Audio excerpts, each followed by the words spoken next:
यदि आपके कोई कार्य सिद्ध नहीं हो रहे हैं तो आज के दिन केवल एक बिंदी लगाने से आपके सारे कार्य सिद्ध हो जाएंगे। आज 12 जुलाई रविवार का दिन है और आज रविवार की प्रदोष है और आज ही के दिन प्रदोष काल के समय यानी कि शाम को 6:27 से लेकर के रात्रि में 7:57 तक इस समय अगर आप ये उपाय करते हैं तो आपके हर कार्य सिद्ध होने लग जाएंगे। बहुत ही प्यारा सा उपाय है, प्रदोष काल के समय ही करने वाला ये उपाय है। रवि प्रदोष पर आपको केवल एक बिंदी लगानी है और आपका जो भाग्य है वो चमक उठेगा। यदि आपके चेहरे पर तेज कम है, मन हमेशा उदास रहता है, डिप्रेशन रहता है, किसी भी कार्य को शुरू करने से पहले डर लगता है, आत्मविश्वास की कमी महसूस होती है या बार बार प्रयास करने के बाद भी कार्य सिद्ध नहीं हो रहा है, तो आज रवि प्रदोष के दिन ये विशेष उपाय आपको करना है कि रवि अर्थात सूर्य जो तेज, जो ऊर्जा, जो आत्मबल और जो सफलता के प्रतीक माने जाते हैं, आज के दिन आपको देखो करना क्या है। प्रदोष काल के समय भगवान शिव के मंदिर में जाना है। प्रदोष काल का समय यह है, हमने आपको बता दिया है। प्रदोष काल के समय करने के लिए ये उपाय इसलिए है क्योंकि प्रदोष काल के समय कहते हैं कि प्रदोष की तिथि पर भगवान शिव के शिवलिंग में साक्षात भगवान शिव का वास इस समय होता है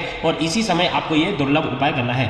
अपने साथ में आपको क्या करना है, एक बेलपत्र आपको लेकर के जाना है, तांबे के पात्र के अंदर जल लेकर के जाना है, थोड़ा सा लाल चंदन या तो आप शहद लेकर के जा सकते हैं। ठीक है, लाल चंदन हो तो बेस्ट है, नहीं तो आप शहद भी लेकर के जा सकते हैं। बेलपत्र खंडित बिल्कुल भी नहीं होना चाहिए। अब आपको क्या करना है, अपनी तर्जनी उंगली, ये जो तर्जनी उंगली ना, सीधे हाथ की तर्जनी उंगली, शिव मंदिर में गए, आपको क्या करना है, बेलपत्र की 3 पत्तियां होती हैं, तर्जनी उंगली से इस पर ऊपर वाली जो पत्ती पर एक बिंदी लगानी है। जब आप बिंदी लगाओगे तब आपको सूर्येश्वर महादेव का नाम स्मरण करना है। ठीक है, सूर्येश्वर महादेव का नाम स्मरण करना। देखो लाल चंदन है तो लाल चंदन में थोड़ा सा जल मिला करके उसके बाद आपको टिक्की लगानी है। शहद है तो डायरेक्ट आप शहद की जो टिक्की है वो लगा सकते हैं। ठीक है, अब आपको क्या करना है, इसे देखो ये चिकने वाली साइड पर आपको लगाना है। अब इसे महादेव के शिवलिंग पर आपको अर्पित कर देना है।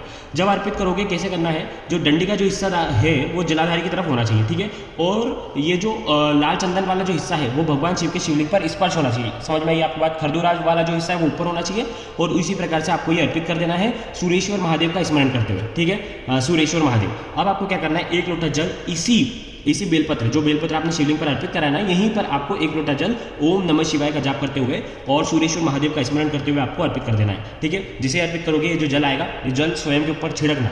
अब यहाँ पर एक बात ध्यान रखना, जब आप बेलपत्र अर्पित करोगे तो आपकी मनोकामना आपको बोलनी है, आपकी जो समस्या है वो दूर हो जाए, आपके जो कार्य सिद्धि में रुकावटें कोई भी आ रही है उसका स्मरण करना कि ये मेरा कार्य सिद्ध हो जाए, इसलिए मैं इस निमित्त में ये उपाय कर रहा हूँ या ये प्रार्थना कर रहा हूँ महादेव से। इस प्रकार से आपको मन में भाव रहना चाहिए। और अगर आपके जीवन में भय है, आत्मविश्वास की कमी है या आपकी कोई सी भी इच्छा परिपूर्ण करना हो, तब भी आप ये उपाय कर सकते हैं। बहुत ही प्यारा सा उपाय है। मान्यता है कि प्रदोष के दिन ही, और वो भी कौन सा, रवि प्रदोष यानी कि सूर्यदेव का दिन, और उसी में महादेव की तिथि यानी कि प्रदोष काल की जो समय है उस समय अगर आप ये उपाय करते हैं तो आपका कार्य जो है वो सिद्ध हो जाता है। बहुत ही प्यारा सा उपाय है। अब हम जानते हैं कि 15 जुलाई को गुप्त नवरात्रि प्रारंभ हो रही है और गुप्त नवरात्रि पर बहुत सारे ऐसे मंत्र हैं, ऐसे उपाय हैं जो आपको करना चाहिए आपकी कुंडली के अनुसार। अगर आप चाहते हैं कि हम आपको चीजें बताएं, अगर आपके कार्य में कोई भी रुकावटें आ रही है, विवाह में रुकावटें आ रही है, या व्यापार आपका अच्छा नहीं चल रहा है, या धन संबंधित कोई परेशानियां हैं, परिवार संबंधित कोई परेशानियां हैं, तो आपकी कुंडली के आधार पर हम आपको मंत्र और उपाय प्रोवाइड करा सकते हैं।